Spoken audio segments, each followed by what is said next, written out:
सुंदर नगरी इलाके में छेड़छाड़ का विरोध करने पर मारे गए मनीष के परिवार से आज दिल्ली के मुख्यमंत्री आतिशी ने मुलाकात की है। उन्होंने परिवार को सांत्वना दी और 10 लाख रुपए की आर्थिक सहायता देने की घोषणा की है। मुख्यमंत्री आतिशी ने आश्वासन दिया है कि आरोपियों के खिलाफ सख्त कानूनी कार्रवाई की जाएगी। उन्होंने सोशल मीडिया प्लेटफॉर्म एक्स पर लिखा है कि सुंदर नगरी में दिन दहाड़े हुई मनीष की हत्या बेहद दुर्भाग्यपूर्ण है। उनके परिवार को सांत्वना देने और दिल्ली सरकार की ओर से मदद का भरोसा देने आज उनसे मुलाकात की है। मृतक के परिवार को 10 लाख रुपए की आर्थिक सहायता दी जाएगी।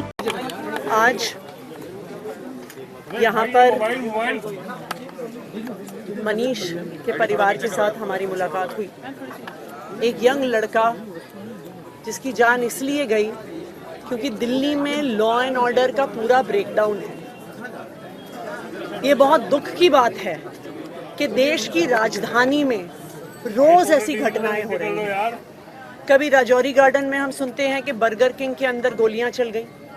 कभी हम सुनते हैं कि नांगलोई के पास एक पुलिस वाले की जान चली जाती है जब वो अपनी ड्यूटी पर होता है। कभी हम सुनते हैं कि एक शोरूम के बाहर गोलियां चलती हैं। कभी वेलकम एरिया में 14 राउंड गोलियां चलती हैं। आज दिल्ली गैंगस्टर कैपिटल हो गया है।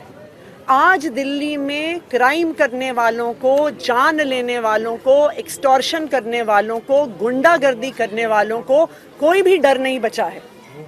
आज उन्हें लगता है कि हम गोली चला सकते हैं, किसी को मार सकते हैं। खुलेआम एक 28 साल के लड़के को चाकू घोप घोप के मार सकते हैं, लेकिन पुलिस कुछ नहीं करेगी। आज भी परिवार यही कह रहा है कि जो मेन आरोपी हैं, जो गुंडे हैं इस इलाके के, जो हर तरह का गलत काम करते हैं, जिन्होंने परिवार के इस बेटे को मारा है, उसकी गिरफ्तारी नहीं हुई है। जो 2 लोग गिरफ्तार हुए हैं वो तो खुद सरेंडर किया है उन्होंने, और पुलिस कोई कार्रवाई नहीं कर रही है। ये आज देश की राजधानी का क्या हाल बना दिया गया है।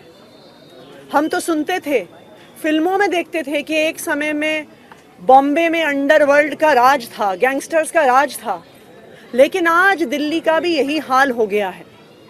मैं आज देश के होम मिनिस्टर अमित शाह जी से ये जानना चाहती हूँ कि जब पूरी दिल्ली की लॉ एंड ऑर्डर की व्यवस्था आपके अंडर आती है, जब दिल्ली की पूरी पुलिस व्यवस्था आपके अंडर आती है, तो आप दिल्ली वालों के लिए क्या कर रहे हैं?